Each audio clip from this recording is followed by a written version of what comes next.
Assalamualaikum warahmatullahi wabarakatuh.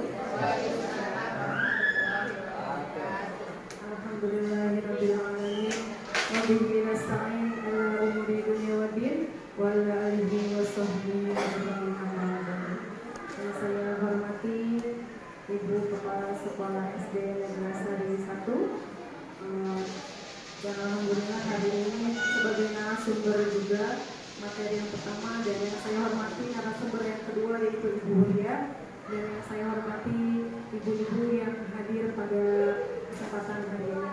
Bersyukur kehadiran Allah Subhanahu wa Ta'ala yang mana sudah memberikan kesehatan kepada kita sehingga kita bisa mengikuti kegiatan acara yaitu dengan materi pengembangan budaya positif yang insya Allah akan dipaparkan materinya oleh ibu kita, Ibu Kepala Sekolah yang sebagai calon guru penggerak angkatan 7. Salawat serta salam marilah kita sanjungan kepada baginda kita Nabi besar Muhammad Sallallahu Alaihi Wasallam. Selanjutnya saya akan membacakan susunan acara pada hari ini. 1. Pembukaan. 2. Menyanyikan lagu Indonesia Raya. 3. Pemaparan materi pertama. Yang kedua pemaparan materi yang kedua, dan yang keempat adalah penutup. Untuk menuju ke acara selanjutnya yaitu pembukaan, marilah kita sama-sama buka acara ini dengan mengucapkan basmalah. Bismillahirrahmanirrahim. Baiklah, untuk acara selanjutnya yaitu menyanyikan Indonesia Raya yang akan dipimpin oleh Ibu Ella Nela. Padanya dipersilakan.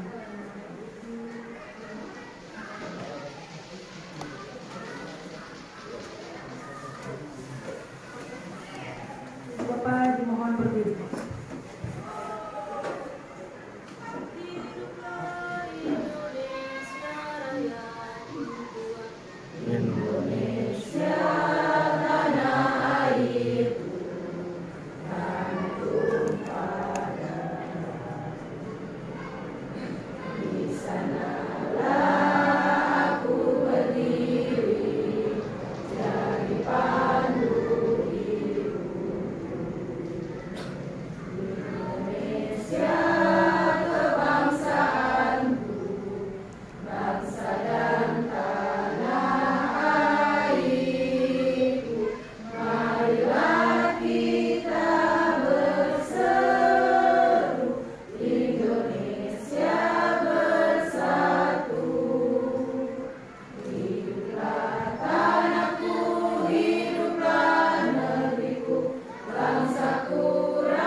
Cara selanjutnya yaitu materi 1, pengimbasan budaya positif yang akan dipaparkan oleh narasumber kita yaitu Ibu Tini Suhartini SPDMM selaku calon guru penggerak angkatan 7. Kepadanya dipersilakan.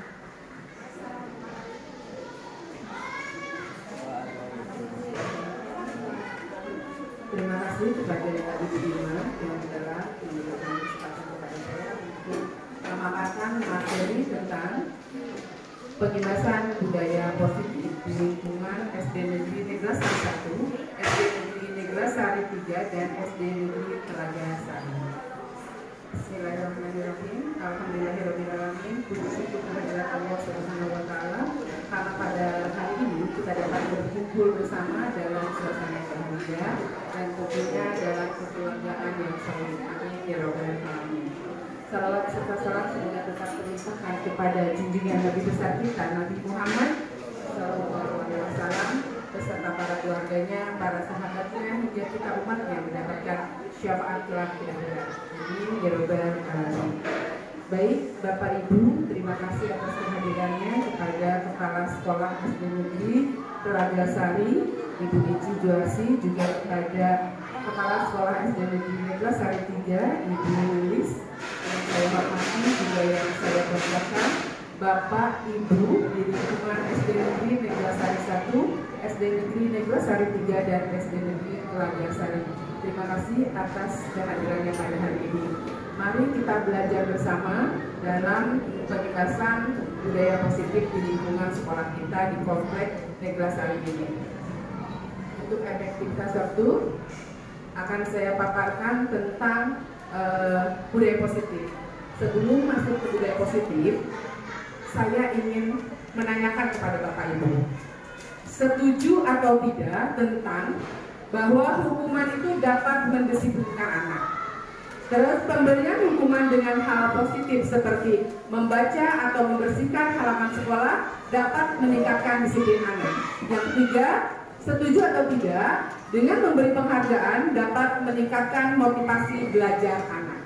Tapi sebelumnya, sebelum menjawab setuju atau tidak, mari kita bertanya satu sama lain dengan, nanti ikuti saya ya. Begini dulu, pertanyaan ini. Halo kawan, kita jumpa lagi. Salam kanan, salam kiri, assalamualaikum. Bisa semuanya? Baik, jadi salam kanan, salam kirinya ke temannya masing-masing dengan begini ya.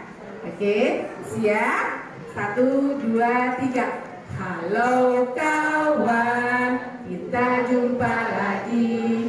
Salam kanan, salam kiri, assalamualaikum. Sekali lagi, 1, 2, 3. Halo kawan, kita jumpa lagi. Salam kanan, salam kiri, assalamualaikum. Waalaikumsalam. Baik Bapak Ibu, oke, pertanyaan tematik ini, setuju atau tidak bahwa hukuman dapat mendisiplinkan anak? Dengan hukuman anak-anak bisa disiplin. Setuju apa tidak? Setuju apa tidak? Ayo suaranya, setuju atau tidak? Setuju. Alasannya apa? Di depan. Baik, kita tepuk tangan untuk Ibu Yulia. Assalamualaikum warahmatullahi wabarakatuh. Dulu ya. Jadi hukuman itu kan terbagi menjadi dua ya, ada hukuman negatif sama hukuman positif. Ini tergantung dari sisi mananya. Kalau dari sisi positifnya, hukuman positif menurut saya itu dapat meningkatkan kedisiplinan anak dalam hal positif. Jadi kita lebih menerapkan disiplin positif menurut saya dengan cara ya hukuman positif. Jadi kalau kita memberi hukuman negatif itu seharusnya kita harus hindari. Kenapa disiplin anak bisa meningkat dengan hukuman positif? Jadi kayak membiasakan anak, jadi berhabit. Jadi ketika dia melakukan kegiatan misalnya proses membaca, dalam segi membaca, pemahaman membaca, mereka membaca. Sedangkan anak-anak lain ada yang tidak membaca. Nah, kita berikan dia tugas yang lainnya 3 paragraf, mungkin dia 4 paragraf. Kan lama-lama nanti dia akan terbiasa membaca. Jadi seperti itu menurut saya disiplin positif dapat dipengaruhi dengan hukuman positif. Terima kasih. Wassalamualaikum warahmatullahi wabarakatuh. Baik, terima kasih Ibu Yulia. Boleh plus buat Ibu Yulia. Oke, menurut Ibu Yulia setuju dengan hukuman dapat mendisiplinkan anak. Dengan cara hukuman yang positif, katanya dalam hal literasi. Ketika anak membaca hanya 1 paragraf, dia diberikan lebih untuk membaca menjadi 4 paragraf. Baik, selanjutnya. Siapa lagi yang mengatakan setuju terhadap hukuman dapat mendisiplinkan anak? Ada? Ibu Cici? Setuju? Tidak? Tidak setuju. Oke, kalau tidak setuju silakan ke depan. Apa alasan? Tepuk tangan buat Bu Cici.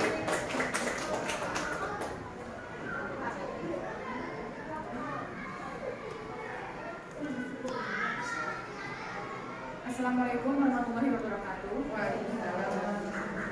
Menurut saya, hukuman itu kurang baik untuk mendisiplinkan anak karena biasanya hukuman ini hanya berlaku sementara.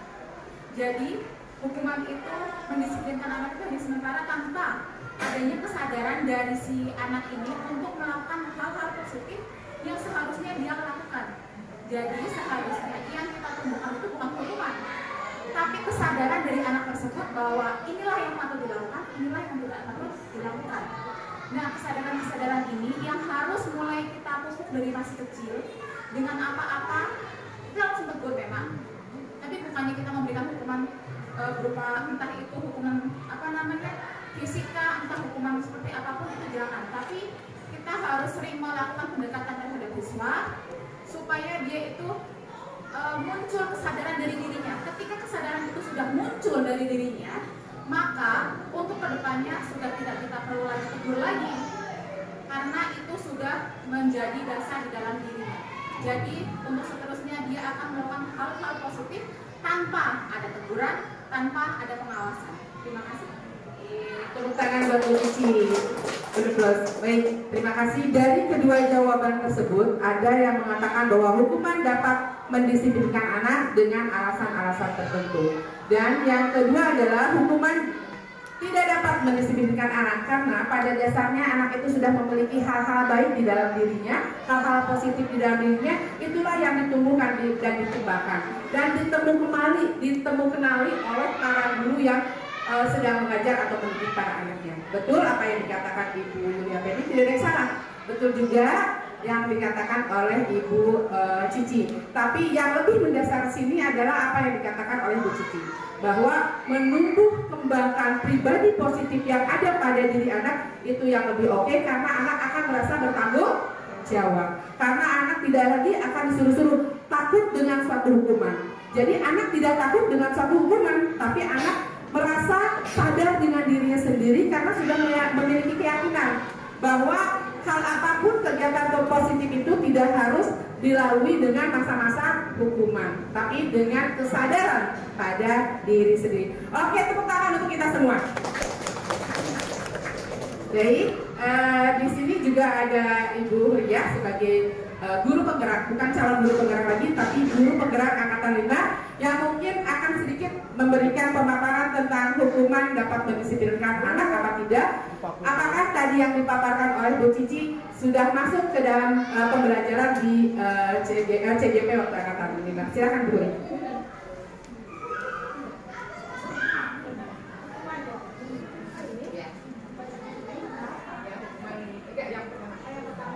Setuju atau tidak? Tadi ada yang mengatakan setuju dengan cara hukuman itu bersifat positif, tapi ada juga yang mengatakan tidak setuju karena apa yang ada pada diri anak itu sudah ada yang positif, jadi tinggal menunjukkan dan diberikan kesadaran sehingga anak tidak ada. Jadi untuk nomor 1, hukuman dapat mendisiplinkan anak. Nomor 1 ya. Setuju atau? Ya.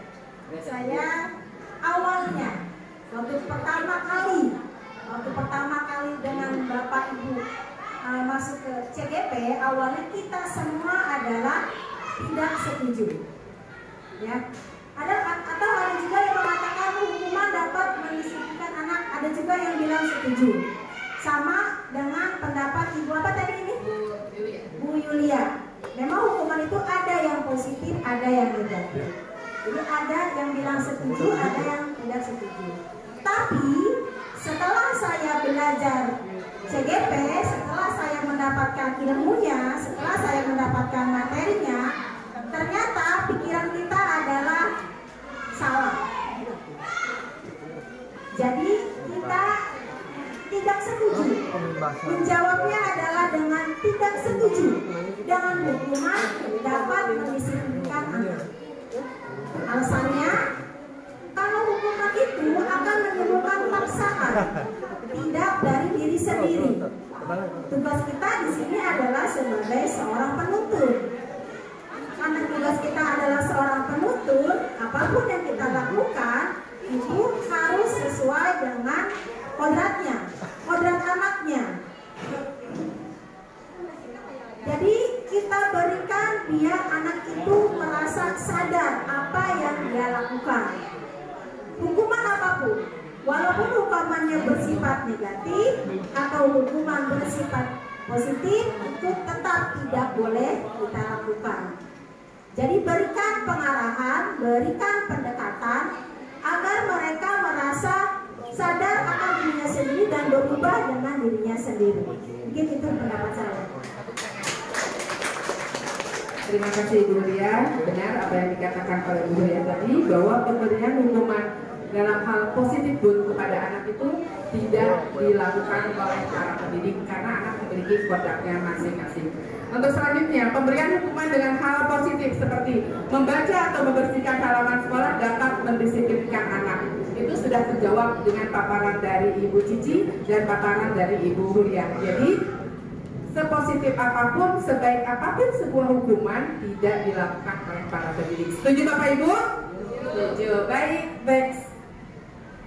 Jadi budaya positif yang akan dipaparkan di sini, sekemampuan yang saya miliki karena saya juga masih tahap belajar, adalah tentang disiplin positif dan nilai-nilai kebajikan, teori motivasi, hukuman dan penghargaan, serta restitusi, keyakinan kelas, kebutuhan dasar manusia, 5 posisi kontrol, dan segitiga restitusi. Inilah budaya positif yang mungkin insya Allah nanti akan berkembang di lingkungan SD Negeri Negra Sari 1, SD Negeri Negra Sari 3, dan SD Negeri Telaga Sari. Amin ya Rabbal Alamin. Next. Disiplin positif dan nilai-nilai kebajikan universal. Seperti apa sih disiplin positif dan nilai-nilai kebajikan universal ini? Kita lihat selanjutnya. Oke, perubahan paradigma. Ada beberapa perubahan paradigma stimulus respon dengan teori kontrol. Di sini bisa dilihat di dalam slide ini tentang stimulus respon. Yang dimaksud itu kita mencoba mengubah orang agar berpandangan sama dengan kita. Tapi kalau teori kontrol itu kita berusaha memahami pandangan orang lain tentang dunia. Jadi tidak memaksakan kehendak diri kita sendiri. Perbedaan antara stimulus respon dengan teori kontrol. Lalu di stimulus respon ada perilaku buruk dilihat sebagai suatu kesalahan. Biasanya ketika anak didik kita melakukan kesalahan, lantas kita ngejudge anak itu bahwa anak itu adalah telah melakukan perbuatan buruk berarti dia melakukan kesalahan. Itu menurut stimulus respon. Tapi menurut teori kontrol, semua perilaku itu memiliki tujuan. Ketika seorang anak melakukan kesalahan atau berbuat buruk di dalam kelas, apa yang dilakukannya itu pasti memiliki tujuan. Tidak akan ada asap kalau tidak ada api. Jadi kita telusuri, kita lihat bagaimana anak itu telah berbuat buruk. Kenapa tidak boleh dibuat suatu kesalahan? Oke, sangat berbeda banget ya antara stimulus respon dengan teori kontrol.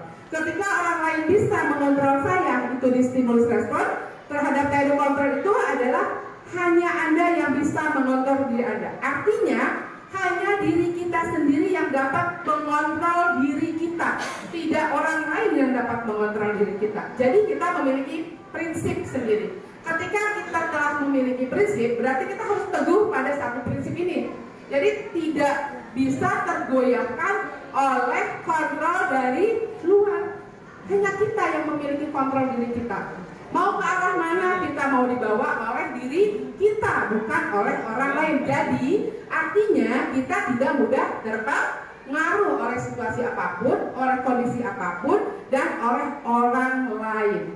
Selanjutnya, pemaksaan ada pada saat bujukan gagal untuk stimulus respon. Tapi untuk di teori kontrol, kolaborasi dan konsensus menciptakan pilihan-pilihan baru. Artinya ketika kita mampu berkolaborasi, berarti kita akan mampu menciptakan suatu tim. Karena sekarang ini yang namanya guru itu dalam mendidik atau mengajar, tidak ada yang namanya guru juara 1, guru juara 2, guru juara 3. Yang ada adalah guru yang mampu berkolaborasi. guru yang mampu membentuk sebuah tim, dan guru yang mampu mengajak semuanya menjadi kepada sebuah kebaikan. Terakhir, untuk stimulus respon, perubahan paradigma yang tadinya model berpikir menang kalah berubah di teori counter, yaitu model berpikir menang-menang. Yang tadi dikatakan tidak ada lagi guru juara 1, guru juara 2, guru juara 3. Yang ada adalah semua guru yang dapat berkolaborasi dengan model berpikir menang-menang, tapi bukan model berpikir menang atau kalah. Selanjutnya. Oke, disiplin positif tentang teori kontrol atau teori pilihan dari Dr. William King.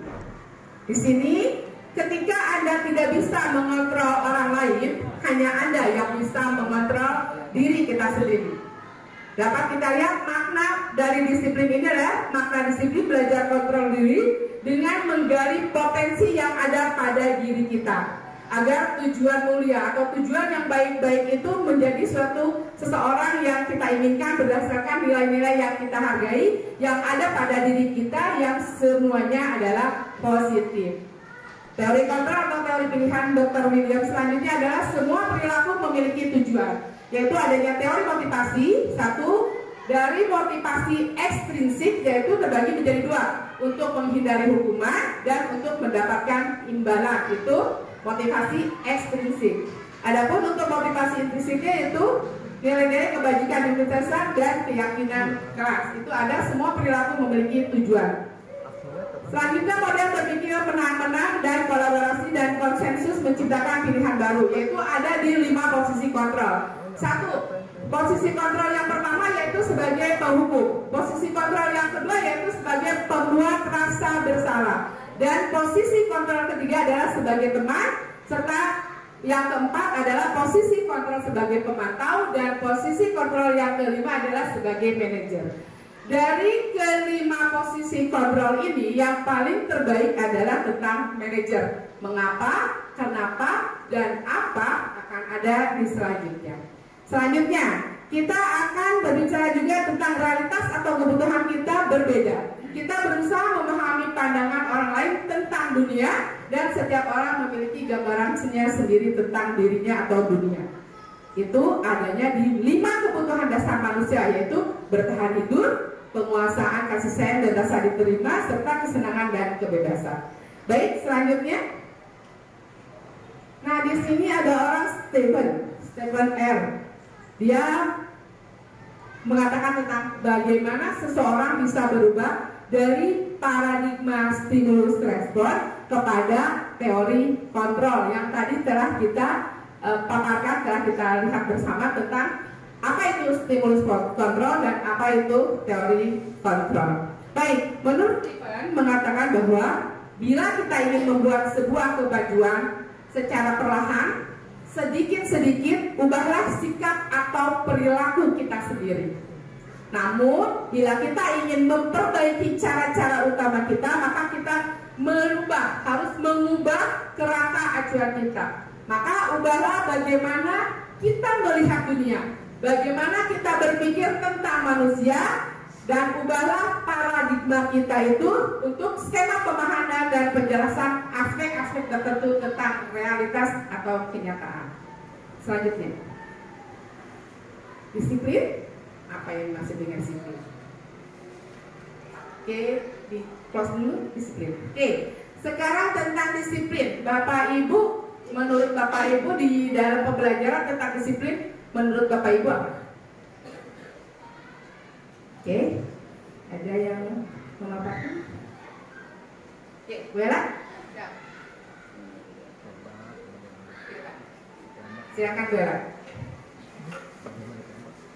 Apa yang maksud dengan disiplin menurut pemahaman Ibu Nur Laila? Silakan Bu Bella.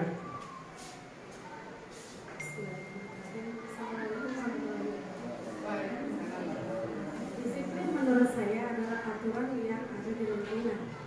Jadi disiplin itu bisa membuat anak menjadi lebih disiplin, lebih membiasakan diri sejak dini. Jadi supaya aturan-aturan yang ke depannya dia menjadi lebih baik. Jadi saya terima kasih. Oke, terima kasih Bu Nurlela. Tepuk tangan buat Bu Nurlela. Oke, di sini guru-gurunya smart semua. Oke, saya yakin semuanya mampu. Oke, kita buka slide selanjutnya. Disiplin, kalau misalnya kita mau berdasarkan apa yang ada di teori adalah berasal dari kata Latin, artinya disiplina katanya. Karena saya orang Indonesia jadi bacanya disiplina. Kalau Pak Jun gimana Pak? Mister bacanya? Itu dari bahasa Latin ya. Itu bahasa Latin bukan bahasa Inggris ya. Oke, saya analogikan dengan disiplina biar lebih benar menulisnya walaupun mungkin bahasa yang keluarnya itu salah. Disiplina yang artinya belajar. Disiplin itu membuat orang menggali potensinya menuju sebuah tujuan dan apa yang dia hargai. Benar apa yang tadi dikatakan oleh Bu Nurlela. Terima kasih Bu Nurlela. Selanjutnya, oke, yang tadi telah dipaparkan bahwa disiplin berasal dari bahasa Latin yaitu disiplina yang artinya belajar. Disiplin membuat orang menggali potensinya menuju sebuah tujuan yaitu apa yang dia hargai. Namun dalam budaya kita, pada kenyataannya makna kata disiplin itu berubah menjadi sebuah sesuatu yang dilakukan seseorang pada orang lain untuk mendapatkan kepatuhan. Marak dilakukan di kalangan guru maupun lainnya. Kecenderungan umum adalah menghubungkan antara kata disiplin dengan ketidaknyamanan, bukan dengan apa yang kita hargai atau pencapaian suatu tujuan mulia. Sedangkan arti dari kata disiplin itu sendiri yang berasal dari kata Latin adalah yang artinya belajar. Yang disiplin itu membuat orang menggali potensi yang ada pada dirinya menuju sebuah tujuan dengan apa yang dia hargai. Tapi kenyataannya di masyarakat enggak. Di masyarakat itu, di budaya kita itu makna disiplin dirubah menjadi sesuatu yang dilakukan seseorang pada orang lain untuk mendapatkan kepatuhan, biar orang itu patuh dan lain sebagainya. Seperti apa? Kita lanjut kepada slide selanjutnya. Oke, di teori kontrol. Di teori kontrol ada kata Anda tidak bisa mengontrol orang lain, hanya Anda yang bisa mengontrol diri Anda sendiri. Ini ada di teori kontrol. Tujuan dari disiplin positif adalah menanamkan motivasi intrinsik pada murid. Ini ya, motivasi intrinsik, bukan X. Motivasi intrinsik pada murid-murid kita yaitu untuk menjadi orang yang mereka inginkan dan menghargai diri sendiri dengan nilai-nilai yang mereka percaya terhadap nilai-nilai kebajikan itu sendiri. Ketika murid-murid kita memiliki motivasi intrinsik yang baik itu, mereka akan tetap berperilaku baik dan berlandaskan nilai-nilai kebajikan. Karena mereka ingin menjadi orang yang menjunjung tinggi nilai-nilai yang mereka hargai akan mencapai suatu tujuan yang mulia. Itulah makna dari disiplin tentang teori kontrol. Sehingga sebagai pendidik, tujuan kita adalah menciptakan anak-anak yang memiliki disiplin diri sehingga mereka bisa berperilaku dengan mengacu pada nilai-nilai kebajikan universal dan memiliki motivasi intrinsik, bukan motivasi ekstrinsik atau motivasi dari luar, serta mereka bisa bertanggung jawab terhadap apa yang dilakukannya. Jadi mereka melakukan hal-hal yang disiplin itu bukan karena takut sama guru, bukan karena takut dihukum, tapi mereka sudah memiliki kesadaran pada dirinya sendiri tentang hal-hal nilai-nilai kebajikan atau hal-hal yang mulia yang ada pada dirinya sendiri. Oke, next, selanjutnya. Nilai-nilai kebajikan universal. Nilai-nilai kebajikan universal adalah sifat-sifat positif manusia yang merupakan tujuan mulia yang ingin dicapai setiap individu. Nilai-nilai tersebut bersifat universal, luas, dan melintas bahasa, suku bangsa, agama maupun latar belakang. Setiap perilaku atau perbuatan memiliki suatu tujuan. Itu berdasarkan Dr. William pada teori kontrol tahun 1984. Ini diambil dari bukunya Diane Gosen pada tahun 1998 dengan mengaitkan nilai-nilai kebajikan yang diyakini seseorang, maka motivasi intrinsiknya akan terbangun sehingga menggerakkan motivasi dari dalam untuk dapat mencapai tujuan yang diinginkan. Jadi dengan mengaitkan nilai-nilai kebajikan yang diyakini seseorang tentang hal-hal yang baik yang ada pada dirinya, motivasi intrinsik itu sendiri tidak akan bisa mengubah pada motivasi ekstrinsik dari luar yang bisa mengabaikan apa yang sudah ada pada dirinya. Next. Nilai-nilai kebajikan yang ingin dicapai oleh setiap anak Indonesia dikenal dengan ada di Kurmer katanya. Dengan apa, Bu? Dengan apa Pak? Apa? Kurikulum Merdeka. Di dalam kurikulum Merdeka itu ada nilai-nilai profil apa? Profil pelajar Pancasila. Benar. Jadi kita kenal. Jadi setiap anak itu, anak Indonesia itu akan mencapai suatu profil pelajar Pancasila. Ada 6 profil pelajar Pancasila. Beriman, bertakwa kepada Tuhan Yang Maha Esa dan berakhlak mulia, mandiri, bernalar kritis, berkebinekaan global, bergotong royong, dan kreatif. Inilah nilai-nilai atau profil atau dimensi-dimensi yang ada pada profil pelajar Pancasila yang ada 6 itu, yang harus ada pada diri masing-masing peserta ini. Next. Oke. Untuk beriman bertakwa kepada Tuhan Yang Maha Esa, seperti kita tahu bersama bahwa adanya akhlak beragama, akhlak pribadi, akhlak kepada manusia, dan akhlak kepada alam serta akhlak bernegara.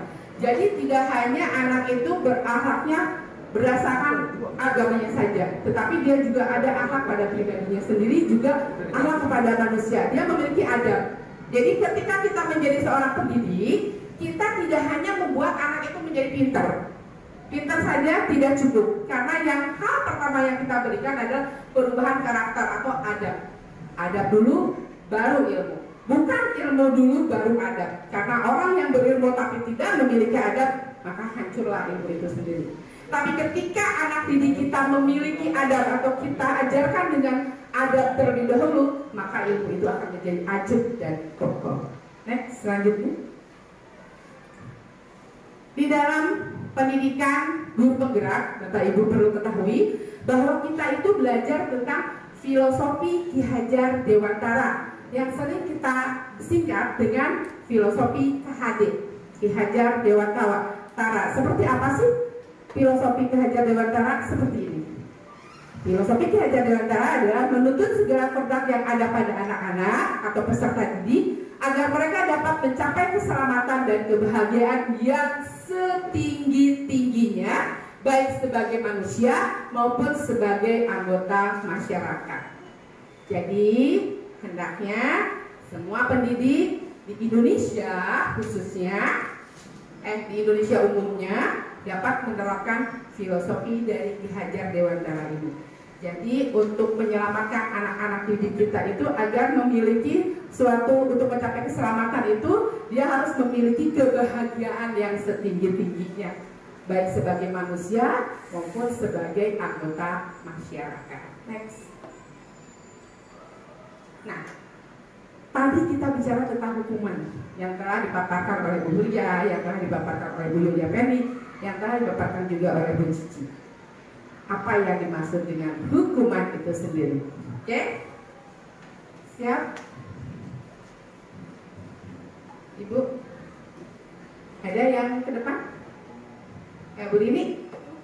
Siap? Siap Bu Rini. Kita dengarkan apa menurut Bu Rini hukuman itu. Silakan Ibu. Assalamualaikum Bapak dan Ibu guru semua. Waalaikumsalam warahmatullahi wabarakatuh. Kalau menurut pendapat saya mungkin hampir sama dengan yang sudah dipaparkan dengan Ibu guru sebelumnya. Hukuman itu sebenarnya lebih ke kedisiplinan ke anak ya. Jadi apa yang kita berikan ke anak. Nah, kalau misalnya dia sekiranya melanggar, ya kita berikan hukuman. Maksudnya hukuman bisa yang tadi kata Bu Cici dan Ibu Julia. Bu Julia, ada yang positif dan ada negatif. Nah, kalau yang negatif ya mungkin tidak dengan fisik ya, mungkin kita dengan kalau saya mungkin pribadi dengan ucapan ya, mungkin kalau dengan ucapan aja tidak didengarkan ya, kita cari cara lain gitu.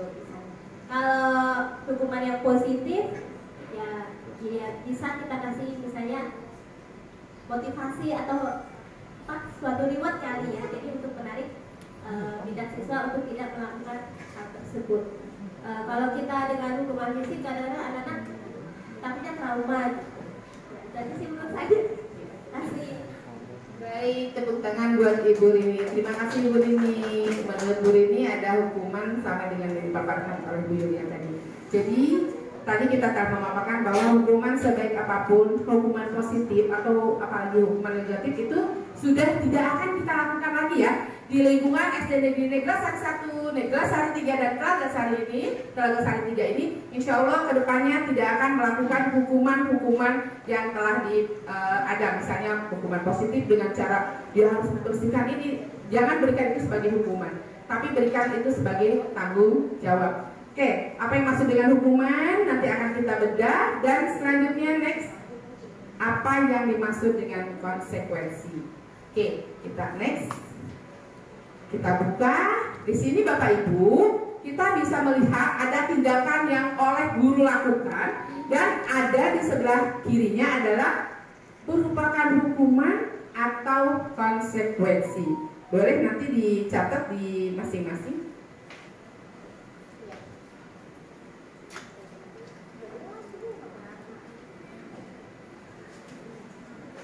Dicatat merupakan hukuman atau konsekuensi, nanti baru kita bahas yang dimaksud dengan hukuman dan konsekuensi itu seperti apa.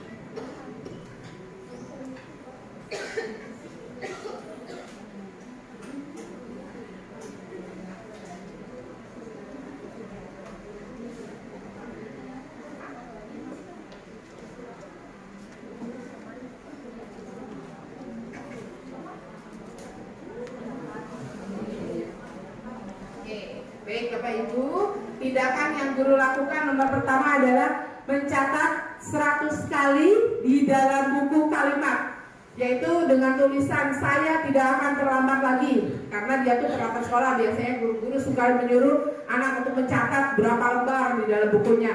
Itu merupakan sebuah hukuman atau konsekuensi. Silahkan ditulis. Yang nomor 2 adalah lari mengelilingi lapangan basket 2 kali karena dia terlambat juga. Itu merupakan hukuman atau konsekuensi.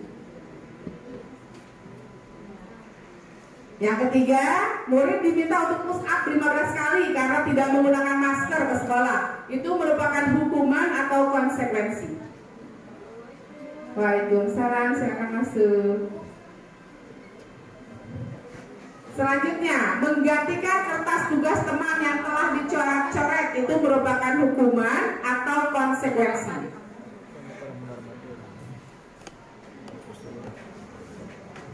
Nomor 5, membersihkan tumpahan air di meja tulis karena tersenggol pada saat belajar. Itu hukuman atau konsekuensi.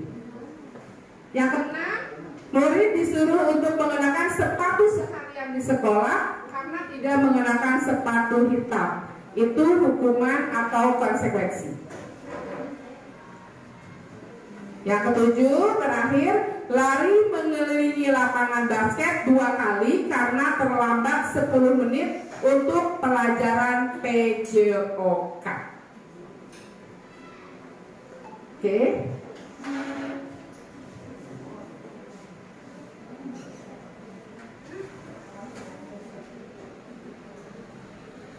Sudah Bapak Ibu? Sudah ditulis ya Bapak Ibu ya? Sudah.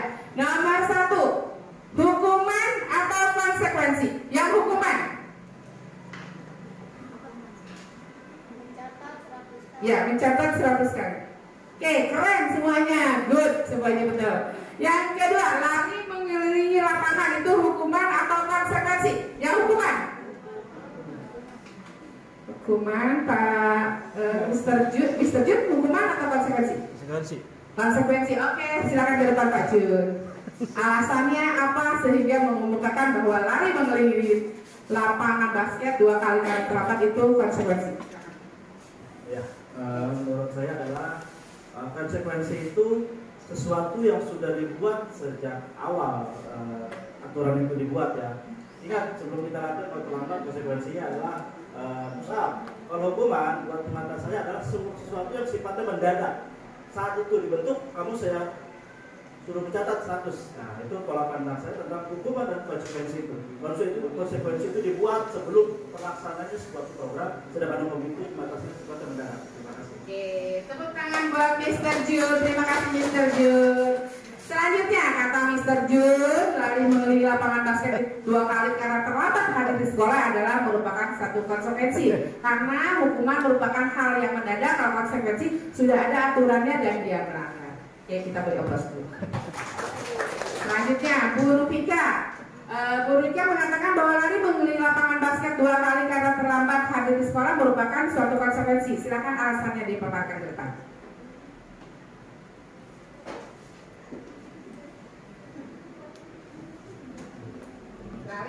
Lari mengelilingi lapangan basket 2 kali karena terlambat hadir di sekolah kan kata Bu Rupika konsekuensi ya? Hukuman. Ya, kenapa menjadi sebuah hukuman? Karena ini tidak ada pembelajaran,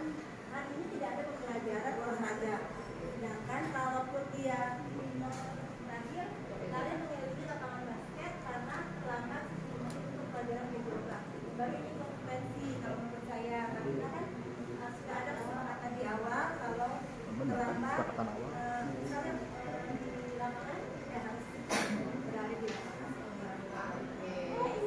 Terima kasih Bu Rupika. Tepuk tangan buat Bu Rupika. Oke, benar. Jadi ketika lari mengelilingi lapangan basket 2 kali karena terlambat hadir di sekolah, konsekuensinya apa kata Pak Jun? Konsekuensinya adalah lari. Tapi kalau menurut Bu Rupika itu bukan konsekuensi, itu merupakan hukuman karena bukan pada pelajaran PJOK dan bukan pada saat anak sedang di lapangan. Oke, good. Analisa yang baik. Terima kasih semuanya. Oke, selanjutnya murid diminta untuk push up 15 kali karena tidak menggunakan masker ke sekolah. Hukuman. Siapa yang hukuman? Yang hukuman. Hukuman. Yang lainnya konsekuensi. Hukuman atau konsekuensi? Yang hukuman deh, yang hukuman dulu. Oke, hukuman. Mr. John masih berbeda pendapat? Mr. John masih berbeda pendapat? Dengan murid diminta untuk push up 15 kali karena tidak menggunakan masker di sekolah. Hukuman atau konsekuensi? Mr. John, konsekuensi? Golput. Baik, hukuman murid. Jadi dari ketujuh ini yang merupakan konsekuensi ada pada, benar tadi kata Bu Rupika, ada pada yang pelajaran PJOK dan ada pada yang mencoret-coret ini, yang menggantikan kertas tugas teman yang telah dicoret-coret. Itu adalah konsekuensinya. Dia telah melakukan perbuatan yang tidak terpuji, mencoret-coret buku atau kertas temannya, akhirnya dia harus menggantikan kertas tugas temannya. Itu sebagai sebuah konsekuensi. Terus lari mengelilingi lapangan basket 2 kali karena terlambat 10 menit untuk pelajaran PJOK. Itu merupakan konsekuensi. Konsekuensinya ketika ada terlambat pada pelajaran PJOK dan pada saat di lapangan, itulah yang akan dilakukan oleh guru PJOK karena pada rule-nya, karena pada kenyataannya, pada kondisi yang sedang berlangsung. Oke, selanjutnya. Oke, jadi hukuman itu bersifat tidak terencana atau tiba-tiba. Betul apa yang dikatakan oleh Mr. Jun. Tepuk tangan. Jadi anak dan murid itu tidak tahu apa yang akan terjadi dan tidak dilibatkan pada saat itu karena hukuman bersifatnya, benar kata Mr. Jun, dadakan, tiba-tiba atau bersifat tidak terencana. Hukuman bersifat satu arah, jadi dari pihak guru saja yang memberikan dan murid hanya menerima suatu hukuman tanpa melalui suatu kesepakatan. Hukuman yang diberikan bisa berupa fisik maupun psikis. Murid atau anak akan tersakiti oleh suatu perbuatan fisik ataupun melalui kata-kata dengan hukuman itu sendiri. Okay, next. Jadi kalau konsekuensi itu terencana, benar. Apa yang dikatakan oleh Mr. Jin juga, apa yang dikatakan oleh Bu Rupika tadi, bahwa konsekuensi sudah terencana atau sudah disepakati oleh murid dan guru. Konsekuensi dibuat oleh pihak guru dan murid sudah mengetahuinya apabila terjadi pelanggaran, konsekuensinya apa. Serta pada konsekuensi, murid tetap dibuat tidak nyaman untuk jangka waktu yang sangat pendek. Ketika si anak tadi sudah melakukan coret-coret di kertas, dia harus menggantikan buku atau kertas yang dicoret-coret itu, memang akan ada rasa tidak nyaman pada anak itu, tapi sifatnya sebentar, tidak lama, jadi jangka pendek saja. Konsekuensi biasanya diberikan berdasarkan suatu data yang umumnya dapat diukur. Misalnya, setelah 3 kali tugas yang diberikan oleh guru dia tidak melakukan dengan batas yang telah ditentukan karena dia melakukan pembelajaran di luar, misalnya ibu guru sedang memberikan pengajaran, dia hanya mengobrol dan itu dilakukan terus menerus oleh murid itu lebih dari 3 kali, maka dia harus menyelesaikan tugasnya. Ketika anak-anak istirahat, anak tersebut tidak akan diberikan waktu untuk istirahat, tapi untuk menyelesaikan tugasnya karena pada saat sedang belajar dia mengobrol. Oke, selanjutnya.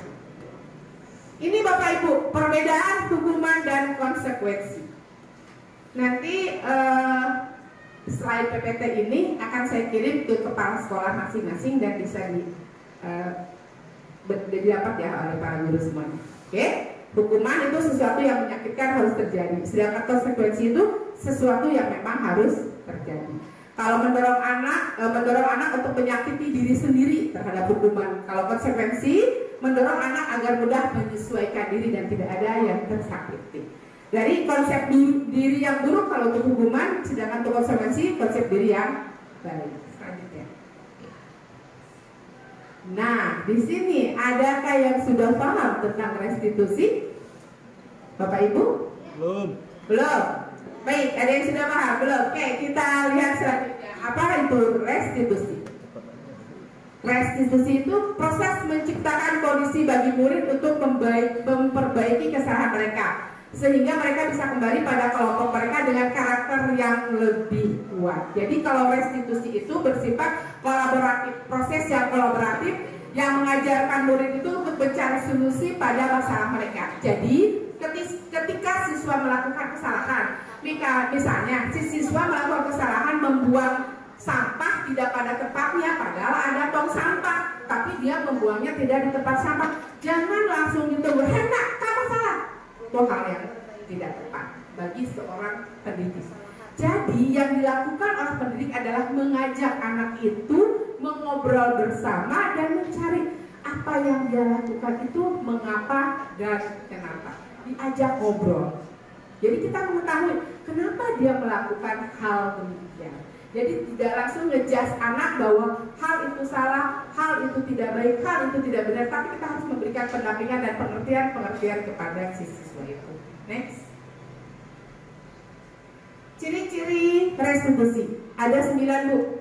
Bukan untuk menebus kesalahan, untuk memperbaiki hubungan dan tawaran. Yang tadi saya bilang, anak itu diberikan ngobrol, diajak ngobrol, dibawa ngobrol, diberikan tawaran. Ketika kamu ingin menjadi orang yang baik, ketika kamu ingin menjadi orang yang sukses, apa yang harus kamu lakukan? Itulah yang harus kita lakukan kepada murid-murid kita, agar murid-murid kita merasa diakui, merasa mendapatkan kasih sayang dari kita. Jadi selain mendapatkan kasih sayang dari rumahnya, di rumahnya dari orang tua, kakak, dan saudara-saudaranya, dia pun mendapatkan kasih sayang yang penuh dari para pendidik dengan kasih sayang dari dalam hati. Ya, jadi ada 9 ciri-ciri restitusi itu sendiri. Jadi kalau restitusi itu fokusnya pada solusi, bukan fokus pada masalah, tapi fokus pada solusinya apa terhadap masalah yang dihadapi. Next. Bolehkah kita memberikan penghargaan kepada murid? Next. Oke. Menurut Alfikon, mengemukakan baik penghargaan maupun hukuman adalah cara-cara mengontrol perilaku seseorang yang menghancurkan potensi untuk pembelajaran yang sesungguhnya. Dan menurut Van juga secara ideal, tindakan belajar itu sendiri adalah penghargaan sesungguhnya. Tindakan memberikan penghargaan yang nilainya sama dengan menghukum seseorang. Jadi boleh apa tidak kita memberikan penghargaan, bisa kita lihat, bisa kita cermati, dan kita analisis dari 2 paragraf yang ada yang didapat dari Alfikon. Baik Bapak Ibu, selanjutnya Mengapa kita tidak membuat peraturan saja? Mengapa harus dengan keyakinan keras? Karena kita beralih dari restitusi, kita beranjak ke keyakinan keras. Jadi dengan adanya keyakinan keras, anak-anak itu sudah terbentuk dalam dirinya, tidak harus ketika harus piket hari ini tidak harus disuruh. Karena sudah memiliki keyakinan keras sendiri bahwa pada hari ini saya harus melakukan ini, pada hari itu saya harus melakukan itu. Jadi tidak harus disuruh, tidak harus dipantau, mereka yang memantau dirinya sendiri. Jadi untuk mendukung motivasi intrinsik, kembali ke nilai-nilai atau keyakinan-keyakinan yang lebih menggerakkan seseorang dibandingkan mengikuti serangkaian peraturan. Jadi anak itu tergerak dengan dirinya sendiri yang ada pada dirinya. Jadi dia tidak terkungkung pada serangkaian peraturan-peraturan yang udah ada, tapi dia sudah hafal sendiri, sudah sadar sendiri. Jadi adanya kesadaran benar apa yang dikatakan oleh Ibu Cici tadi. Next selanjutnya. Ciri-ciri keyakinan keras. Keyakinan keras itu bersifat lebih abstrak daripada peraturan yang lebih rinci dan konkret. Keyakinan keras berupa pernyataan-pernyataan yang universal, dan pernyataan keyakinan keras senantiasa dibuat dalam bentuk hal yang positif. Jadi kalimat-kalimatnya tidak menggunakan kata tidak menggunakan kata jangan. Keyakinan keras hendaknya tidak terlalu banyak sehingga mudah diingat. Jadi ketika Bapak Ibu akan membuat sebuah keyakinan keras, jangan dengan kalimat-kalimat yang panjang lebar yang pergi ke kanan, ke kiri, ke depan, ke belakang, ke atas, ke bawah. Tapi fokus pada tujuannya apa. Keyakinan keras sebaiknya sesuatu yang dapat diterapkan di lingkungan kita sendiri. Ketika di lingkungan kelas kita bisa diterapkan, silahkan terapkan. Selanjutnya, semua warga kelas hendaknya ikut berkontribusi dalam pembuatan keyakinan keras. Jadi keyakinan keras itu dibuat dan akan diterapkan di kelas, dibuat oleh guru dan siswa-siswa itu sendiri. Oke, selanjutnya. Next. Kebutuhan dasar manusia. Setiap tindakan yang dilakukan murid memiliki alasan tertentu. Alasan tersebut berkaitan dengan kebutuhan yang belum terpenuhi, dan kebutuhan tersebut harus dipenuhi oleh setiap manusia. Jadi kebutuhan manusia itu ada 5. Bertahan hidup, mendapatkan kasih sayang dan rasa diterima, memiliki kebebasan, mendapatkan kesenangan dan penguasaan. Apa yang kelima kebutuhan dasar itu? Mari kita lihat. Ada 5 posisi kontrol untuk kebutuhan dasar kita, yaitu 5 posisi kontrol sebagai penghukum, pembuat orang merasa bersalah, sebagai teman, sebagai pemantau, dan sebagai manajer. Next. Nah, di sini ada 5 posisi kontrol dihubungkan tadi dengan 5 kebutuhan dasar manusia. 5 posisi kontrol yang pertama adalah identitas yang gagal. Adanya kontrol dari luar, yaitu sebagai penghukum. Sebagai penghukum, guru berbuat yaitu menghardik, menunjuk-nunjuk, menyakiti, menyindir. Ada kalanya sesuai dengar. Guru menyindir dengan kalimat-kalimat sebenarnya untuk si A, tapi ditujukan kepada si B. Itu hal yang harus dihindari, karena akan menyakiti perasaan dan hati dari murid kita. Yang kedua adalah identitas gagal kontrol dari luar, yaitu guru berkata, kalau kamu tidak melakukannya, awas ya, rasakan. Jadi mengancam. Guru terkadang ada yang menyindir, ada yang mengecam. Itu guru sebagai seorang di posisi penghukum. Selanjutnya, hasil yang akan didapat setelah guru memposisikan diri sebagai penghukum, maka hasilnya adalah si anak akan memberontak, menyalahkan orang lain, dan pada ujungnya adalah dia akan berbuat bohong atau melakukan kebohongan. Itu pada posisi kontrol guru sebagai penghukum. Kaitannya dengan dunia yang berkualitas, yaitu murid meletakkan guru di luar dunia yang berkualitas. Dianggapnya apa sih? Sebentar-sebentar hukuman, sebentar-sebentar ejekan, sebentar-sebentar disakiti atau disindir-sindir dan sebagainya. Jadi hindari kita memiliki sebagai guru dan sebagai penghukum. Itu harus dihindari. Dan yang kedua adalah hindari juga ketika kita sebagai guru adalah sebagai pembuat orang merasa bersalah. Kita berceramah dan mengatakan seharusnya harus begini anak-anak, nanti jangan sampai ibu kecewa karena kalian bla bla bla bla bla bla. Itu adalah guru yang bertindak sebagai posisi pembuat orang merasa bersalah. Jadi ceramah panjang lebar dengan kata-kata misalnya kamu seharusnya kamu tuh sudah tahu, ibu sudah lelah mengatakannya, udah 1000 kali ibu mengatakan bla bla bla bla bla bla. Seperti itu. Itu adalah posisi seorang guru sebagai pembuat orang merasa bersalah. Selanjutnya, ketika kita ingin menjadi seperti apa, di posisi seperti apa sebagai guru agar identitas berhasil atau sukses, yaitu kita bisa menjadi guru di posisi sebagai teman. Seperti apa sebagai teman? Yaitu membuat alasan-alasan untuk muridnya ketika muridnya melakukan kesalahan. Kita lakukan diri kita sebagai teman, diajak ngobrol. Si muridnya diajak ngobrol, bukan lantas disindir-sindir. Jadi kalau misalnya kita mau makan, kalau anak sudah tidak mau, masa kamu tidak mau sih? Gitu. Jadi dengan penuh kasih sayang, dengan lemah lembut, dengan tidak menghardik, dengan tidak mengejek, dan dengan tidak menyindir-nyindir. Selanjutnya, setelah kita melakukan hubungan dengan murid sebagai teman, guru sebagai teman, ini adalah murid akan meletakkan guru itu sebagai orang yang sangat penting di dunia. Bagi dia penting banget, berharga banget itu guru. Ya. Selanjutnya, guru sebagai pemantau. Jadi kalau guru sebagai pemantau itu diharapkan kita itu dapat menghitung dan mengukur sejauh mana sih si anak itu telah melakukan identitas untuk berhasil atau untuk sukses. Selanjutnya, posisi yang paling nyaman menjadi seorang guru adalah menjadi seorang manajer. Menjadi guru sebagai seorang manajer yaitu kita akan menguatkan, hasilnya itu akan menguatkan pribadi kita dan juga akan menguatkan pribadi dari si peserta didik itu sendiri. Next.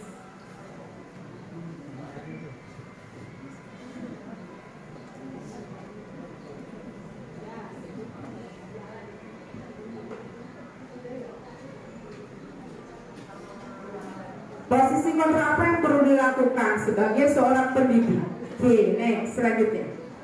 Posisi kontrol yang paling baik adalah yang tadi saya katakan. Posisi kontrol sebagai manajer, di mana posisi guru berbuat sesuatu bersama dengan murid secara bersama-sama, mempersilahkan murid untuk mempertanggungjawabkan perilakunya dan mendukung murid agar dapat menemukan solusi atas permasalahannya sendiri. Jadi kita membimbing si murid itu, ya. Oke, next. Pernyataan-pernyataan, saya kecewa sekali dengan yang dilakukan oleh setiap orang maupun oleh peserta didik kita. Jadi yang dikatakan oleh guru yaitu kamu bisa saja kan melakukan hal yang lebih buruk, tapi kamu tidak melakukannya kan. Selanjutnya kamu pasti punya alasan mengapa melakukan hal yang demikian. Seperti contoh kecil tadi, anak membuang sampah tidak pada tempatnya.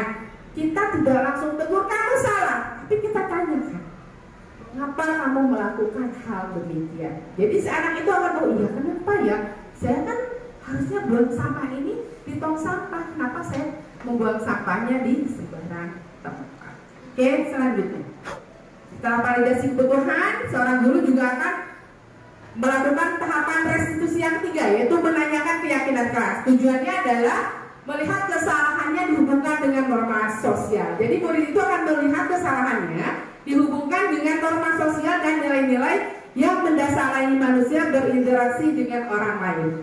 Jadi yang dikatakan oleh guru adalah apa nilai yang kita percaya di kelas atau sekolah ini. Jadi kesepakatan kelas yang telah dibuat diingatkan kembali kepada murid itu. Terus nilai-nilai universal yang telah kita sepakati apa saja. Itu yang harus dikatakan oleh guru. Terus kelas yang ideal itu seperti apa? Terus tanyakan juga kepada murid apa yang kamu rasakan ketika kamu melakukan hal itu. Apa yang akan bertugas pada diri si peserta didik. Jadi jangan sekali-kali langsung menjudge anak didik itu berkuasa. Selanjutnya, berbagi tahapan segitiga restitusi. Saya minta 2 orang saja untuk ke depan. Silakan 1 orang Pak Marsani untuk pernah melakukan kegiatan restitusi yang tadi, bagaimana menstabilkan anak, bagaimana melakukan hal-hal yang pernah dilakukan dan kelas. Silakan Bapak Marsani. Tepuk tangan buat Pak Marsani. Ayo Pak, di yang kelas. Ke depan Pak. Masalah apa ini goyang?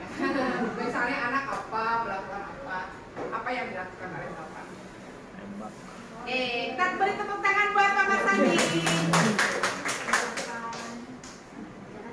Assalamualaikum warahmatullahi wabarakatuh. Waalaikumsalam warahmatullahi wabarakatuh. Ya, umpama ada anak datang terlambat, umpama ya, masuk kira-kira jam 12:30, datangnya jam 1, dan saya akan memberikan teguran berupa saran, cuman bukan hukuman ya, saran agar besok-besok jangan sampai datang terlambat seperti hari ini lagi. Mungkin itu saja Bu yang saya sampaikan. Tepuk tangan buat Pak Marsani. Oke, terima kasih. Jadi Pak Marsani sudah melakukan restitusi segitiga yang pertama, yaitu menstabilkan si peserta didik itu dengan cara tidak menjas, tidak langsung anak datang telat setengah jam, tidak gitu. Tapi Pak Marsani mendekatinya dan menanyakan, oh nanti besok jangan terlambat lagi ya nak, seperti itu, atau menanyakan alasan kenapa sih terlambat, jadi tidak langsung memarahi. Oke, selanjutnya ada pengalaman berbagi tahapan segitiga restitusi. Oke, siap Bu. Bu Ida Farida, silakan Bu. Tepuk tangan buat Bu Ida. Ya, assalamualaikum warahmatullahi wabarakatuh. Waalaikumsalam warahmatullahi wabarakatuh. Saya pernah pengalaman diskusi. Waktu itu memang anak kelas 1 ya, mau ya dia namanya anak kelas 1 kan dia bandel, terus lari-larian di kelas. Memang ada anak saya, akhirnya aktif, benar aktif. Akhirnya saya itu pernah saya tegur, kenapa kamu seperti itu? Lari lagi. Akhirnya saya deketin, kamu sini ngobrol sama ibu, bicara sama ibu. Kenapa kamu bandel seperti ini? Coba kenapa kamu larian, mengganggu teman-temannya? Akhirnya dia tuh bicara, Bu, aku memang seperti ini karena aku gak dapet perhatian dari orang tua, aku dicuekin sama orang tua aku, Bu. Katanya, oh berarti kamu seperti itu. Jadi nanti kamu ibu sayang, tapi sahabatnya, kamu jangan bandel lagi ya. Kamu mengikuti pelajaran. Pertama saya pendekatan ke anak, saya tanyai apa kesalahannya. Setelah itu saya berikan saran. Saya namanya guru berarti ya, kita harus saling sayang ya Bu. Nah, saya kasih pendekatan, saya kasih saran. Terus anak itu akhirnya saya peluk ya, nanti kamu ikut ibu ya, hormatin ya teman-temannya, kasihan yang pada nulis apa. Akhirnya dia alhamdulillah Bu, berubah besoknya. Ibu, aku sekarang nggak mau bandel, aku mau tidur.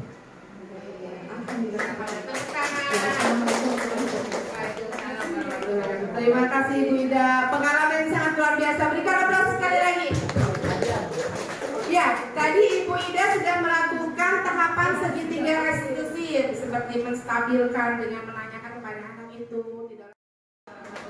Tepuk tangan buat Ibu Komaria dari SDN Megasari 3. Oke, kata Bu Komaria, saya tidak bisa menceritakan pengalaman saya banyak di dalam ruangan ini, tapi satu yang dapat kita ambil hikmah dari pembelajaran yang telah dilakukan Ibu Komaria adalah melakukan pendekatan dengan hati dan kasih sayang, serta memperlakukan anak didik atau peserta didik sebagai anak pribadi sendiri.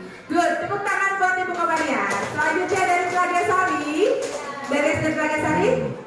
Oke Ibu, silakan ke depan. Bu, silakan. Ini ada pengalaman dari Ibu siapa? Bu Dewi. Oke, silakan. Tepuk tangan buat Ibu Dewi dari Telaga Sari.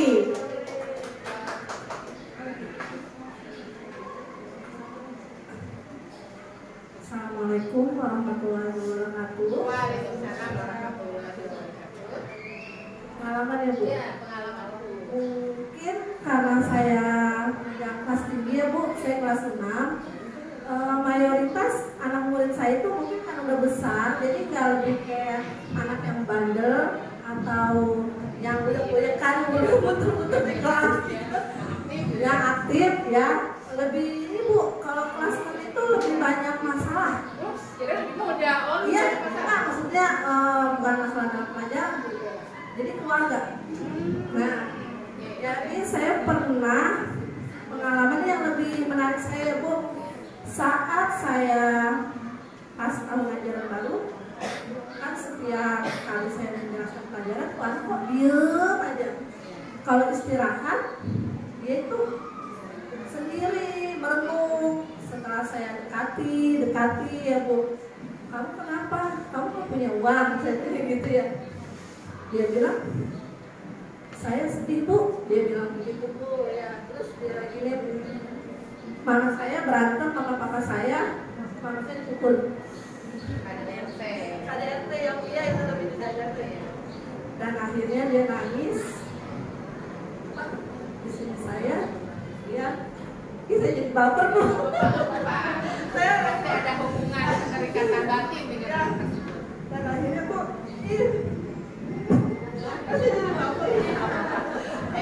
ya, karena saking dekatnya, ada keterikatan batin dengan si anak.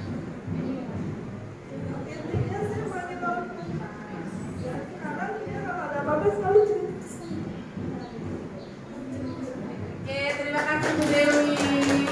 Ceritanya memang sangat menyentuh. Saya sampai merinding karena sudah bisa melakukan pendekatan kepada peserta didik layaknya seorang ibu, layaknya seorang ibu kandung kepada anak didiknya, hingga terjadi chemistry atau ikatan batin antara guru dengan muridnya. Luar biasa. Kita berikan tepuk tangan.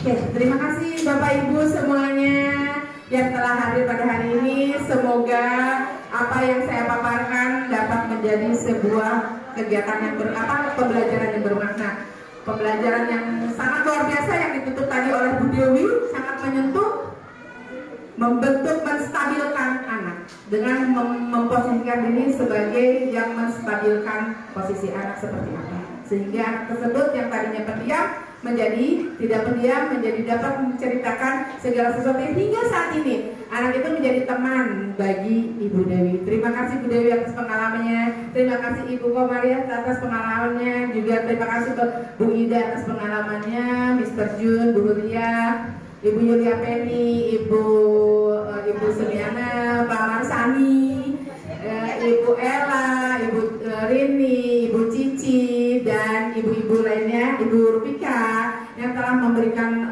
pembelajaran kepada saya khususnya karena saya masih jauh dari sempurna. Saya masih memiliki kekurangan-kekurangan yang sangat banyak yang harus dibentuk dan diperbaiki untuk menuju perbaikan, bukan kepada kesempurnaan.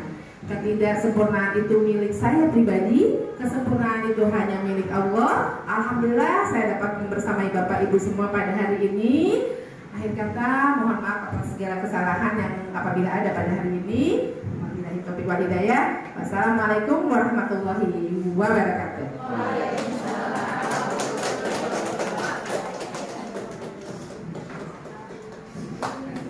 Terima kasih Ibu Titin Suhatini yang sudah memberikan mohon maaf Ibu Titin Suhatini. Plus dong sekali lagi untuk Ibu Titin Suhatini. Sesi terakhir, sesi ya. Ibu tanda apa Bu? 1 jam Kak? 1 jam? Lebih. Acara selanjutnya yaitu materi kedua tentang pembelajaran implementasi pembelajaran